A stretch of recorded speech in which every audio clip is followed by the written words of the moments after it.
नमस्कार, मैं हूं श्वेता सिंह और आप देख रहे हैं आज तक। हम इस समय राजपथ पर मौजूद हैं, जहां पर 26 जनवरी यानी कि गणतंत्र दिवस पर जो हमारी झांकियां निकलेंगी, जो हमारी शक्ति का प्रदर्शन होगा, जो हमारे सामर्थ्य की झलक नजर आएगी, उसका एक एक नमूना पेश किया गया है। हम आपको दिखाएंगे कि 26 जनवरी को आखिर ऐसी कौन सी हुंकार यहां से उठेगी जिसे सुन ले दुश्मन ध्यान से।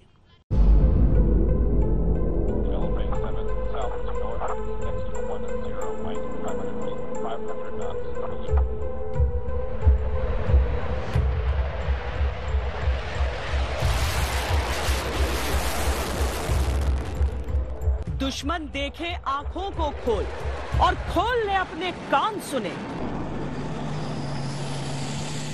टैंकों का घर घर नाद सुने, जय जय जय हिंदुस्तान सुने।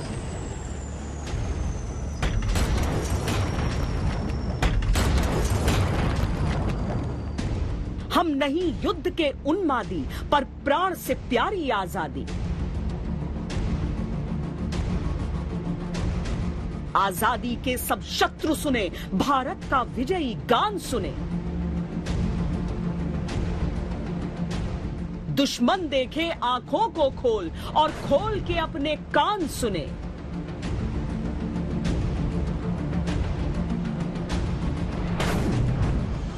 राजपथ सज रहा है कृतज्ञ राष्ट्र से 72वीं सलामी लेने के लिए। राजपथ तैयार हो रहा है जल थल नभ के प्रहरी अपने सपूतों के स्वागत के लिए। राजपथ प्रतीक्षारत है सर्वशक्तिमान, स्वाभिमान और महान भारत की महानताओं के प्रदर्शन की झांकियों के अवलोकन के लिए। यहां पर एक एक करके राज्यों की झांकियां हो या फिर वो नन्हे स्कूल के बच्चे जो यहां पर आकर नृत्य की पेशकश कर रहे हैं, राजपथ की रौनक जरा भी कम नहीं हुई।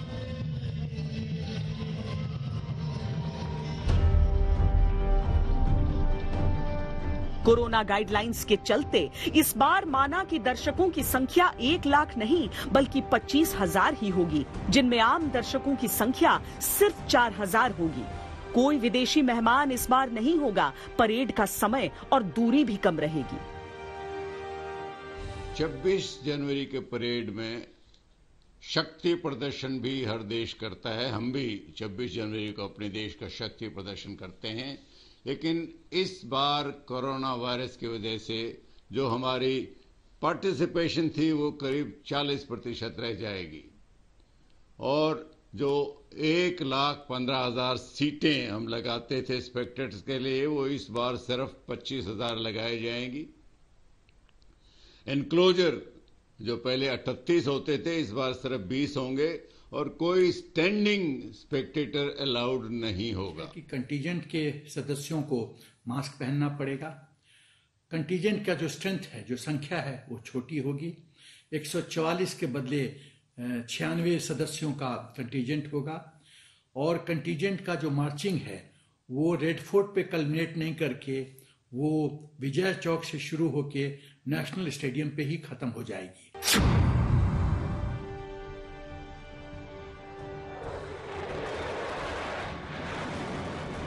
लेकिन यकीन मानिए, जब चीन पाकिस्तान के एक साथ होश उड़ा देने वाला राफेल पहली बार राजपथ के आसमान में उड़ान भरेगा तो वो पल अविस्मरणीय होगा। जब पहली बार राजपथ पर बांग्लादेश की सैन्य टुकड़ी भारतीय जवानों के साथ कदम ताल करेगी, तब याद आएगा ठीक 50 साल पहले का वो स्वर्णिम विजय दिवस जब पाकिस्तान 2 टुकड़ों में बिखर गया था। भारतीय सेना की अलग अलग मार्चिंग कंटिंजेंट्स जब राजपथ पर आगे बढ़ेंगी, उससे ठीक पहले बांग्लादेश की एक ट्राई कंटिंजेंट यानी कि जल थल नभ को प्रदर्शित करते हुए बांग्लादेश की जो मार्चिंग टुकड़ी है वो इस पर आगे बढ़ेगी और वाकई वो दृश्य अद्भुत है। कोरोना की सावधानियां शौर्य के जोश को कम नहीं कर सकती। जितने वीर राजपथ पर उतरेंगे वो एक एक वीर हजार हजार सैनिकों का प्रतिनिधित्व करेगा। जो भारत को दुश्मनी की नजर से देखते हैं, उनके हिस्से फिर सिर्फ मायूसी ही आएगी। अगर हमारे थल सेना अध्यक्ष अपनी तरफ से ये कहते हैं कि भारत एक साथ दो दुश्मनों से निपटने में सक्षम है, तो उसका भी एक नमूना यहां पर राजपथ पर देखने को मिलता है, जब भारतीय सेना के अलग अलग कंटिंजेंट्स मार्च करते हुए आगे की ओर बढ़ते हैं। लेकिन इसके साथ ही वो आसमानी ताकत भी, जहां पर राफेल विमान उड़ान यहां पर भरेंगे। राजपथ पर दरअसल पहला जो राफेल विमान आएगा उसे तो Su-30 विमान साथ में लेकर आएंगे और वो 780 किलोमीटर प्रति घंटे की रफ्तार से उड़ान भरेगा। लेकिन एक अकेला राफेल जब 900 किलोमीटर प्रति घंटे की रफ्तार के साथ वर्टिकल चार्ली करते हुए आसमान में ऊंचाइयों को छूता है, तो वो पलक झपकते ही ओझल हो जाता है और दुश्मन इस ताकत को बड़े ध्यान से देखेंगे, जिसकी धमक से बीजिंग घबराता है।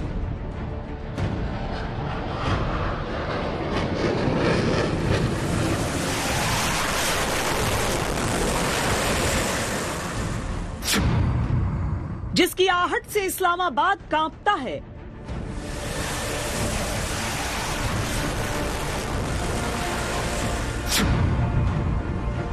राजपथ के आसमान में जब उड़ान भरेगा वो रणवीर राफेल,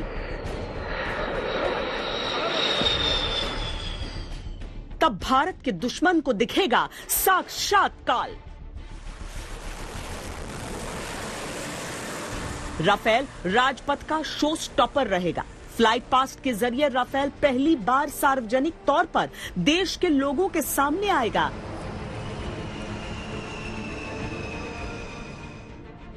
फ्लाई पास्ट में इस बार 42 विमान शामिल होंगे, जिनमें 15 फाइटर, 5 ट्रांसपोर्ट, 17 हेलीकॉप्टर और 1 विंटेज विमान, साथ ही 4 आर्मी एविएशन एयरक्राफ्ट शामिल होंगे। राफेल तो दुश्मनों की नसों का खून जमाएगा ही, साथ में सुखोई 30 से उनकी धड़कनें बढ़ेंगी।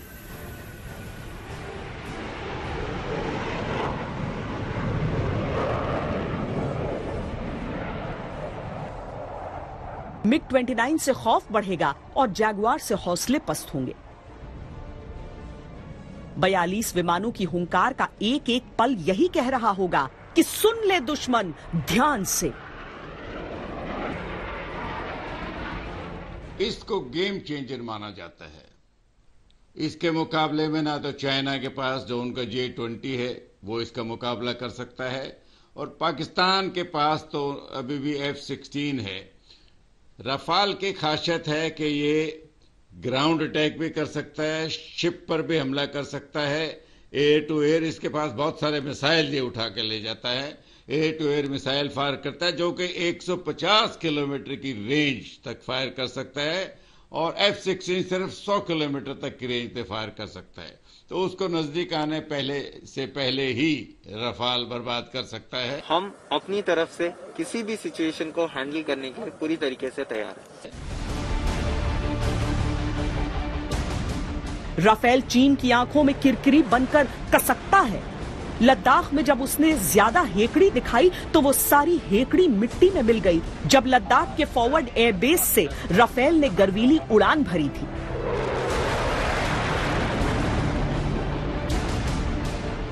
एयरफोर्स में राफेल का शामिल होना एक महत्वपूर्ण एवं ऐतिहासिक क्षण है और हम सब देशवासियों के लिए इस ऐतिहासिक पल का गवाह बनना एक गौरव का विषय है। इस अवसर पर मैं हमारी आर्म फोर्सेस सहित समस्त देशवासियों को हार्दिक बधाई और शुभकामनाएं देता हूं।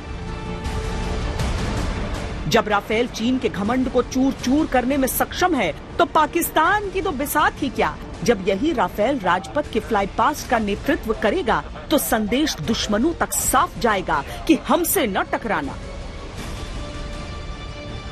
देखिए, पहले तो ये विश्व का सबसे बेस्ट फाइटर जेट है।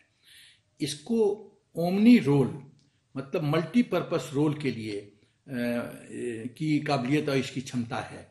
देखिए, जो फ्रेंच एयरफोर्स में 7 तरह के फाइटर जेट थे, उस फाइटर जेट सातों ड्यूटी परफॉर्म करते थे, 7 तरह का टास्क परफॉर्म करते थे।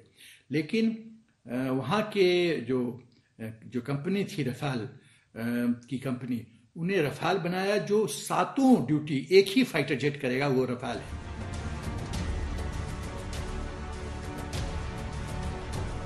राफेल 100 किलोमीटर के दायरे में एक साथ 40 टारगेट्स को तलाश कर लेता। इसमें स्पेक्ट्रा नाम की एकीकृत डिफेंस एड प्रणाली है जो दुश्मन के सिग्नल्स को जाम कर सकती है। इसमें लगी मीटियोर मिसाइलें 120 किलोमीटर दूर अपने दुश्मन को हिट कर सकती हैं। Long range air to ground stand off cruise missile SCALP जो 600 किलोमीटर दूर तक निशाना साध सकती है। स्कैल्प मिसाइल अपने एयर स्पेस में रहते हुए दुश्मन देश में कई किलोमीटर भीतर तक नुकसान पहुंचा सकती है। यानी भारत अपनी सरहदों के अंदर रहते हुए चीन और पाकिस्तान को उनकी हद समझाने में अब अच्छी तरह सक्षम है। भारतीय वायुसेना के बेड़े में अब 8 राफेल शामिल हैं। जो स्टील्थ कैपेबिलिटी है, इस पे जो मिसाइल सिस्टम है, इसकी जो मैन्यूवरेबिलिटी है, इसका जो शेप डिजाइन है, जो कि स्टील्थ कैपेबिलिटी बहुत देता है, इसका state of the art radar system जो है, ये सब इसके पास मिका मिसाइल है, बाकी तरह के मिसाइल हैं, स्कैप मिसाइल है, हैमर मिसाइल है। ये सब मिसाइल अपने अपने कैटेगरी में विश्व के बेस्ट मिसाइल सिस्टम माने जाते हैं। तो चारों तरफ से इन गुणों का यदि मिश्रण कीजिए तो रफाल दुश्मनों के लिए एक बहुत ही खतरनाक फाइटर जेट है।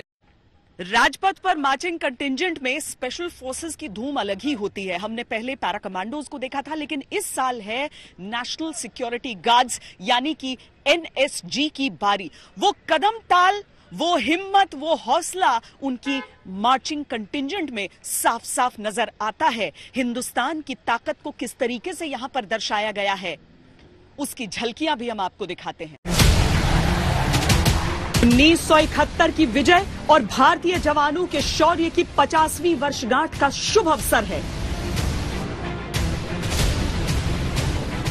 इसीलिए पहली बार राजपथ पर विंटेज डकोटा विमान के साथ 2 MiG-29 मिलकर एक फॉर्मेशन बनाएंगे।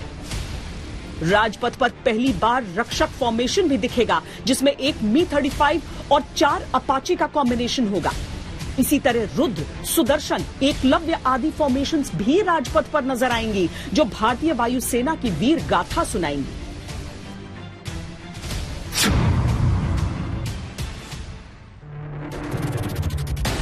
अमेरिका में बने अपाचे हेलीकॉप्टर्स दिन और रात उड़ान भरने में सक्षम हैं। किसी भी तरह की खराब से खराब मौसम में ये उड़ान भर सकते हैं। उड़ान के समय अगर दुश्मन का निशाना इन पर लग जाए तो इनकी नोज पर सेंसर इन्हें बचाने में सक्षम है। ये टारगेट को जब निशाना बनाते हैं तो उसका बचना मुश्किल ही नहीं, नामुमकिन हो जाता है।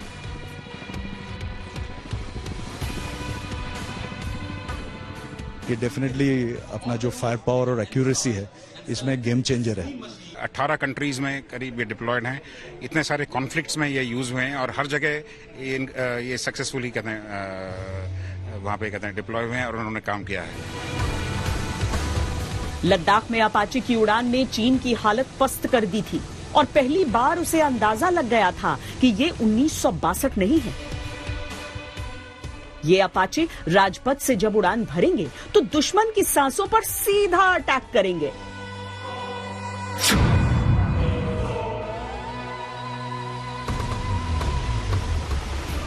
भारतीय वायुसेना के बेड़े में चिनूक के होने का क्या अर्थ है, यह इस बात से समझिए कि 1962 में जब चीन के साथ युद्ध हुआ था तब भारतीय सेना को रसद और आयुध की आपूर्ति के सारे रास्ते बहुत दुर्गम और कठिनाइयों से भरे थे।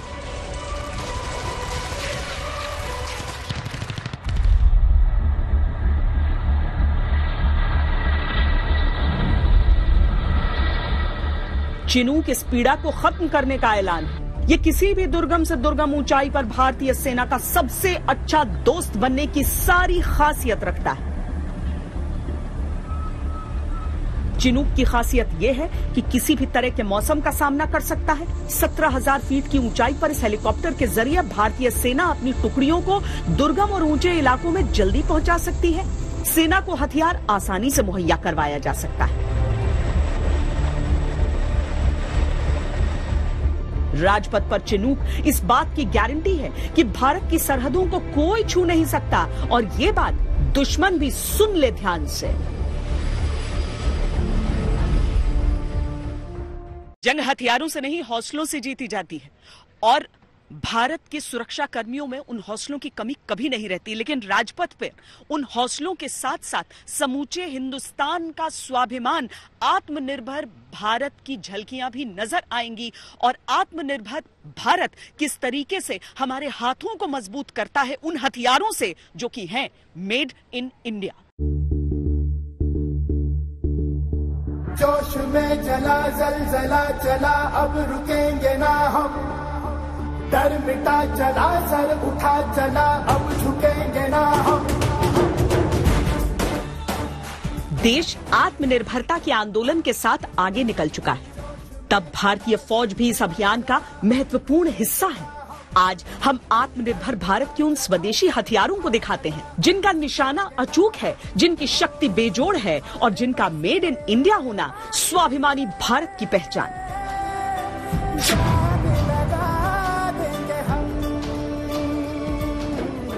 यह है भारत की पहली स्वदेशी मशीन पिस्टल अस्मी। अस्मी यानी स्वाभिमान, अस्मी यानी आत्मसम्मान, अस्मी यानी आत्मनिर्भर भारत की पहचान। इसे डीआरडीओ और भारतीय सेना ने मिलकर विकसित किया है। देखने में अस्मी बिल्कुल एक मशीन गन जैसी है, इसीलिए इसको मशीन पिस्टल का नाम मिला है। अब ये मशीन पिस्टल सुरक्षा बलों के पास मौजूद 9mm पिस्टल को रिप्लेस करेगी। ये मशीन पिस्टल 100 मीटर की दूरी तक फायर कर सकती है। इस हथियार को 4 महीने के रिकॉर्ड टाइम में तैयार किया गया है। बनाया हुआ पहला इंडिजिनियस मशीन पिस्टल है जिसका नाम अस्मी है। ये इन सर्विस 9mm एमिनेशन को फायर करती है। इसके अंदर 33 राउंड की हाई कैपेसिटी मैगजीन है। हथियार का बट फोल्ड हो जाता है और हथियार काफी कॉम्पैक्ट स्वरूप में कैरी किया जा सकता है। हथियार के ऊपर पूरी तरह से बनी हुई पिकेटिनी रेल है जिससे दुनिया में मौजूद सारी स्कोप्स, ऑप्टिक्स और एसेसरीज को लगाया जा सकता है। हथियार के आगे एक फोरहैंड ग्रिप दिया गया है जिससे फायर को अच्छी तरह से काबू किया जा सकता है। अस्मी का ऊपरी रिसीवर एयरक्राफ्ट ग्रेड एल्यूमिनियम से, जबकि निचला रिसीवर कार्बाइन फाइबर से बना है। ट्रिगर को बनाने में 3D प्रिंटिंग का इस्तेमाल किया गया है। अस्मी में सेल्फ लोडिंग क्षमता है, ये एक साथ कई गोलियां फायर कर सकती है। अस्मी को एक छोटी मशीन गन की तरह समझा जा सकता है जिसको हाथ में लेकर चलना मुमकिन है। आमने सामने की लड़ाई हो, दुश्मन से बॉर्डर पर सीधी जंग हो या फिर आतंकवाद निरोधी अभियान हो, इन सब में अस्मी मशीन पिस्टल की उपयोगिता बेहद अहम साबित होगी।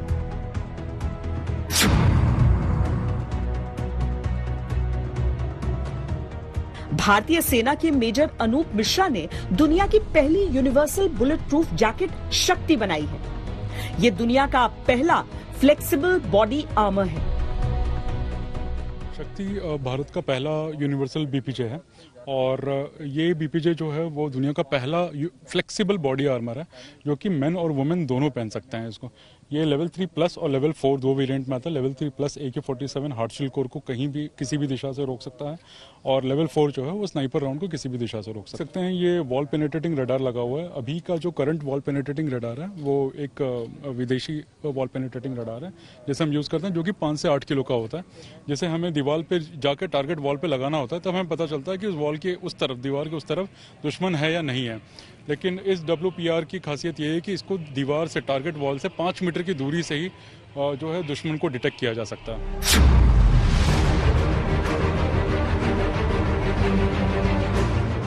भारतीय सेना के लेफ्टिनेंट कर्नल GYK रेड्डी ने एक ऐसे आत्मनिर्भर माइक्रोकॉप्टर का आविष्कार किया है जिससे घरों के अंदर छिपे आतंकियों पर निगरानी की जा सकती है। माइक्रोकॉप्टर इंडियन आर्मी ने डेवलप किया हुआ है और इसकी खासियत ये है कि ये GPS डिनाइड एनवायरनमेंट में उड़ सकता है। इसका इंड्योरेंस 20 मिनट है और ये 100 मीटर रेंज पर काम करता है।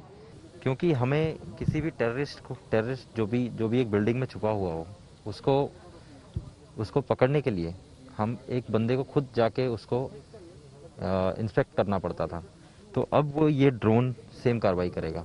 अब इससे फ़ायदा ये होगा कि उस बंदे की जान जोखिम में नहीं होगी।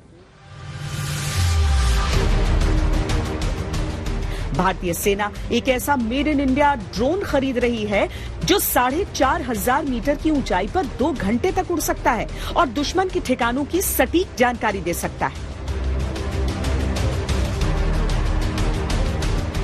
ये एक artificial intelligence based object detection system है जो कि ऑटोमेटिकली सर्वेलेंस वीडियोस में जो एनिमी टारगेट्स दिखाई देंगे उनको अपने आप ट्रैक करेगा, आइडेंटिफाई करेगा और उनको लोकेट करके और उनको डिस्ट्रॉय करने में हमारी मदद करेगा।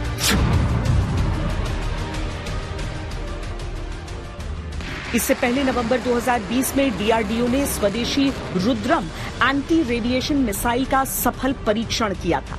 रुद्रम देश की पहली एंटी रेडिएशन मिसाइल है जिसे डीआरडीओ ने भारतीय वायुसेना के लिए तैयार किया है। राजपथ की झांकी में इनका शौर्य भी इस बार शामिल रहेगा। हमारा सिद्धांत है वासुदेव कुटुंबकम का, तो वीर भोग्य वसुंधरा भी हिंदुस्तान की जमीन से ही आवाज निकली है। इसीलिए दुश्मनों को परखते हैं, देखते हैं, उस हिसाब से होता है ऊर्जा का संचार और अग्नि का निर्माण। 2, 1, now, 1, 2, 3, 4.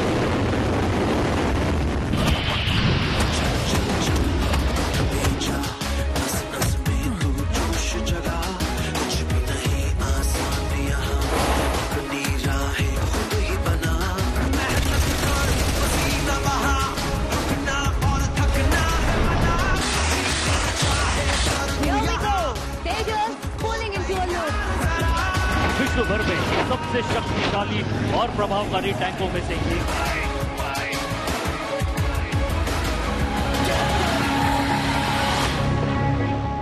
भारत को गर्व है ब्रह्मोस पर। राजपथ पर उसकी मौजूदगी ये बताने के लिए काफी है कि खैर नहीं किसी भी दुश्मन की। वो धरती के किसी भी कोने में हो, उसे कोई बचा नहीं सकता।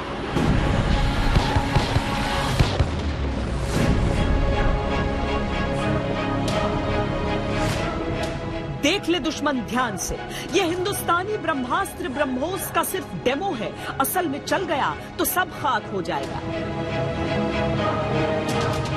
दुश्मन आकाश में हो या समुंदर में, पाताल में हो या पहाड़ पर, ब्रह्मोस सुपरसोनिक क्रूज मिसाइल का टारगेट इतना अचूक है कि दुश्मन बच ही नहीं सकता। ब्रह्मोस जल, थल और वायु से छोड़ी जाने वाली अद्भुत मिसाइल। इस क्षमता को ट्राइड कहते हैं। ट्राइड की विश्वसनीय क्षमता सिर्फ अमेरिका, रूस और सीमित रूप से फ्रांस के पास मौजूद है। इसी साल अक्टूबर में भारतीय नौसेना ने ब्रह्मोस सुपरसोनिक क्रूज मिसाइल का सफल परीक्षण किया। इसमें एक खास बात है कि दुश्मन के टारगेट के पहुंचने के समय पहुंचते ही ये एस मैनूवर करता है। एस मैनूवर के कारण जो दुश्मन का जो एंटी मिसाइल सिस्टम है, डिफेंस सिस्टम है, वो पूरी तरह से भ्रमित हो जाता है और वो ब्रह्मोस को बर्बाद नहीं कर सकता और ब्रह्मोस अपने टारगेट को ध्वस्त करने में पूरी तरह से सफल हो जाता है।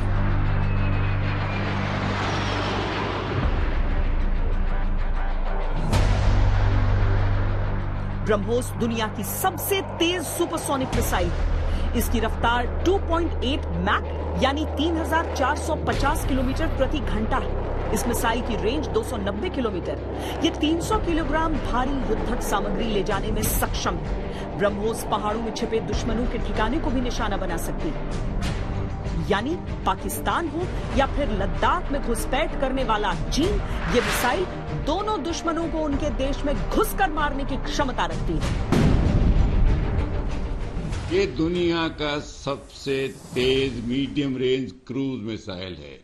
इसकी स्पीड 3.5 मैक यानी ध्वनि की स्पीड से 3.5 गुना ज्यादा है।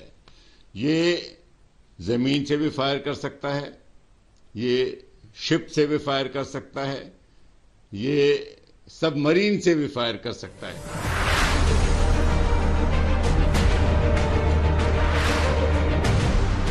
ब्रह्मोस मिसाइल आम मिसाइलों के विपरीत हवा को खींचकर रेंजेड तकनीक से ऊर्जा प्राप्त करती है। इसको मार गिराना असंभव है। ब्रह्मोस ऐसी मिसाइल है जो दागे जाने के बाद दिशा बदलने में सक्षम है। लक्ष्य ने अगर रास्ता बदल लिया तो मिसाइल अपना रास्ता बदल लेगी। इसीलिए इसे दागो और भूल जाओ भी कहा जाता है।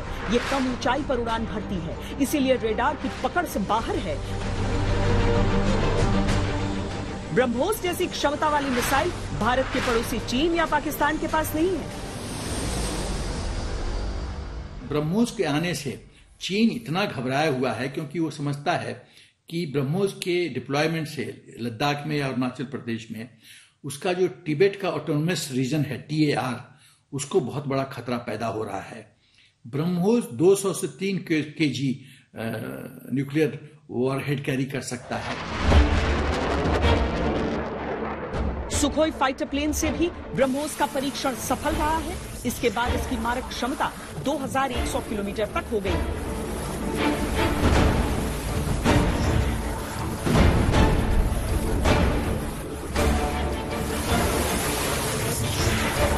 12 जून 2001 को ब्रह्मोस का सफल परीक्षण किया गया था। ये भारत और रूस का संयुक्त वेंचर है। नाम भी भारत की ब्रह्मपुत्र और रूस की मस्कवा नदी के नाम को मिलाकर रखा गया है। चीन से परेशान देश वियतनाम, फिलीपींस, इंडोनेशिया, थाईलैंड और सिंगापुर भारत से ब्रह्मोस खरीदना चाहते हैं ताकि चीन को उसकी हद में रख सके।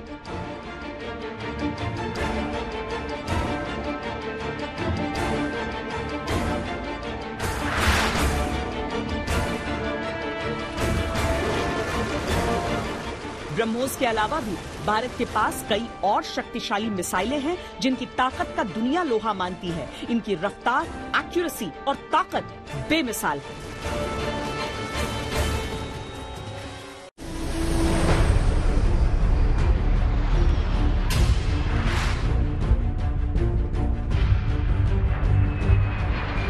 अग्नि मिसाइलें भरोसा है भारत का। कोई चाहे जितनी भी चालें चल ले, षड्यंत्र रच ले, जब बात शक्ति की आएगी तो ये मिसाइलें पल में हर शत्रु के हर मचान को खाक कर देंगी। हिंदुस्तान के इन्वेंट्री में अग्नि मिसाइल आ चुका है। और अग्नि मिसाइल की क्या क्या खासूसियत है? जो लेटेस्ट अग्नि मिसाइल है वो अग्नि 5 है। इसकी खासूसियत मैं बताना चाहूंगा। पहली बात तो ये न्यूक्लियर कैपेबल है। इसका स्ट्राइक रेंज है 5000 किलोमीटर। ये 1.5 टन मतलब 1500 टन न्यूक्लियर वॉरहेड कैरी कर सकता है। ये long range surface to surface nuclear capable ballistic missile है। और सबसे बड़ी बात है कि ये इंडिजिनस हिंदुस्तान के अंदर लोगों ने इसको डेवलप किया है। ये अग्नि सीरीज की इंटरकॉन्टिनेंटल बैलिस्टिक मिसाइल, इसकी रेंज 5500 किलोमीटर।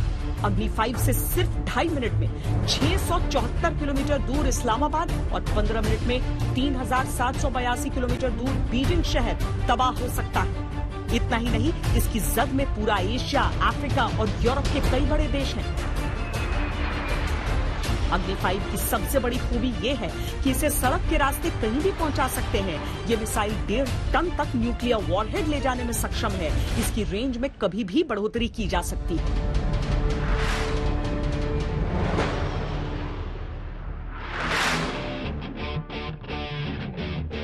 अग्नि श्रेणी की ये काफी हल्की मिसाइल है। सतह से सतह पर वार करने वाली अग्नि 4 की मारक क्षमता 4000 किलोमीटर तक है। इस मिसाइल को बनाने के साथ ही भारत इंटरकॉन्टिनेंटल बैलिस्टिक मिसाइल बनाने वाला 5वां देश बन गया। भारत से पहले अमेरिका, रूस, फ्रांस और चीन ऐसी मिसाइल बना चुके थे।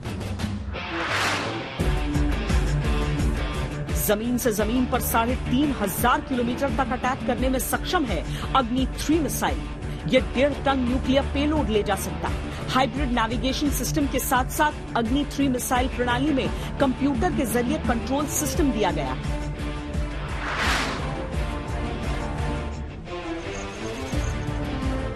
सोलह टन वजन वाले अग्नि 2 की लंबाई 20 मीटर है। जमीन से जमीन पर मार करने वाले अग्नि 2 की रेंज 2500 किलोमीटर है। यह अपने साथ 1000 किलो का विस्फोटक ले जा सकता है। सिर्फ 15 मिनट में इस मिसाइल को फायर के लिए तैयार किया जा सकता है। अग्नि 1 मध्यम रेंज बैलिस्टिक मिसाइल, इसमें दुनिया में पहली बार इंटीग्रेटेड नेविगेशन सिस्टम का इस्तेमाल हुआ। इसका निर्माण भारत में 1999 में शुरू हो गया था, जबकि पहला परीक्षण 2002 में किया गया। अग्नि 1 700 किलोमीटर तक मार करने में सक्षम है। AWS यानी आकाश वेपन सिस्टम, ये रक्षा प्रणाली भी है और दुश्मन के हथियार की टोह भी लेता है। इसकी डिजाइन से लेकर निर्माण तक शुद्ध रूप से भारतीय है। ये एक ऐसा डिफेंस सिस्टम है जो जमीन से हवा में मार करने वाले सुपरसोनिक मिसाइलों से लैस है। आकाश एयर डिफेंस मिसाइल सेना और वायुसेना दोनों ही बेड़े में शामिल है। जमीन से हवा में मार करने वाले आकाश मिसाइल सिस्टम को इजरायल की मदद से तैयार किया गया है।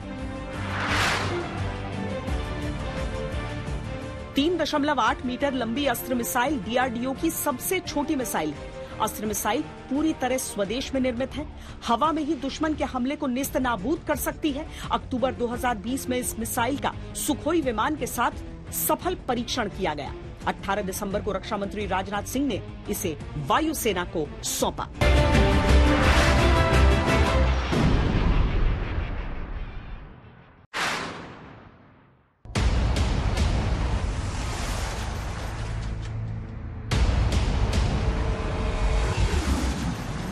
न पानी में, न जमीन पर, न आसमान में, न बर्फ के -30 डिग्री वाले रेगिस्तान में।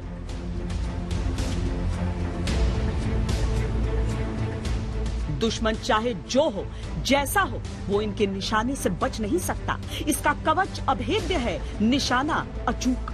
यह है भारतीय सेना के अद्भुत, अभेद्य, महाबली टैंक।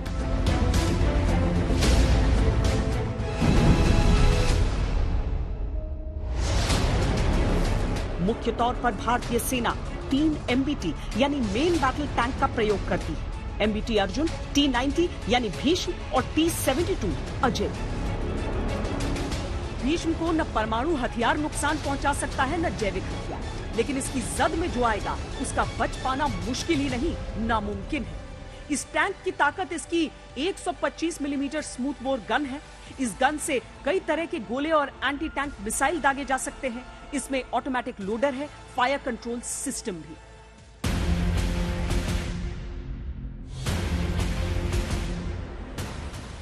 T-72 अजय में 125 mm smooth bore tank gun लगा है। एक 7.62 mm calibre PKT machine gun है, जिसमें 250 राउंड इस्तेमाल को तैयार एम्यूनिशन है। और कमांडर के सामने 12.7 mm calibre NSB machine gun है।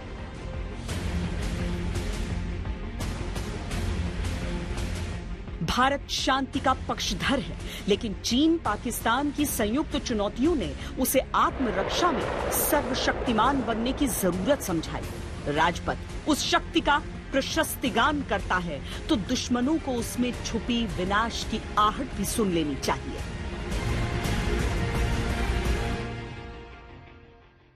राजपथ पर यह हिस्सा है सलामी मंच का, जहां पर राष्ट्रपति रहते हैं, प्रधानमंत्री रहते हैं, लेकिन साथ ही एक विदेशी विशिष्ट मेहमान भी रहते हैं, जो कि इस बार नहीं होंगे। पहली बार ऐसा हो रहा है कि कोरोना के कारण कोई विदेशी मेहमान यहां पर नहीं आ पा रहा है, लेकिन एक विदेशी मार्चिंग कंटिंजेंट ऐसी जरूर है जिससे पाकिस्तान पानी पानी होगा, क्योंकि 1971 के बाद ये 50वां साल है उस विजय का।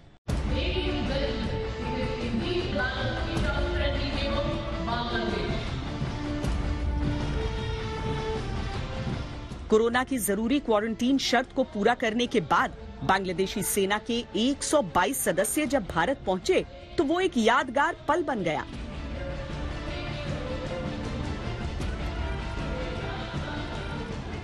ये यादगार पल उस वक्त यादों की बारात बन जाएंगे जब राजपथ पर भारत और बांग्लादेश की सेनाएं एक साथ मार्च पास्ट करती दिखेंगी। बांग्लादेश की टुकड़ी में जल, थल और नभ तीनों सेनाओं के सैनिक रहेंगे। ये सैनिक 30 जनवरी तक भारत में रहेंगे। बांग्लादेश के लिए अपने जन्म के 50वें साल में भारत की धरती पर होना भावुकता का पल होगा, जब पाकिस्तान के जुल्मों से उन्हें आजादी मिली थी और उन्हें उनका अपना देश मिला था।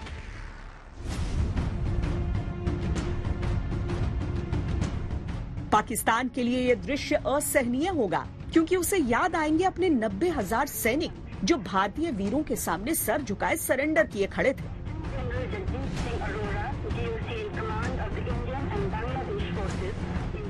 दुश्मन अपनी दुर्मति से सिमटते गए, भारत अपनी सहृदयता से आगे बढ़ता गया। राजपथ की झांकी उसी बढ़ते भारत की तस्वीर है, और बुलंद भारत की भी।